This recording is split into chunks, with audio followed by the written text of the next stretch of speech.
மாயனை மன்னு வடமதுரை மைந்தனை தூய பெரு நீ யமுனை துறைவனை மாயனை மன்னு வடமதுரை மைந்தனை தூய பெரு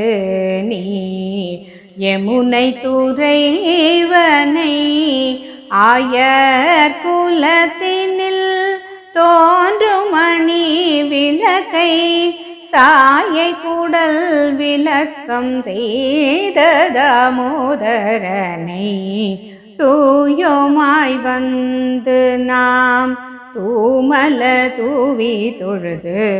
வாயினால் பாடி மனதினால் சிந்திக்க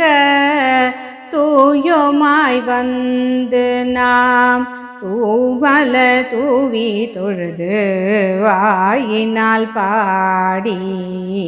மனதினால் சிந்திக்க போய பிழையும் புகுதருவான் நின்றனவும் தீயினால் தூசாகும் சேப்பெலோரெம்பாவாய் தீயினால் தூசாகும் சேப்பெலோரெம்பாவாய்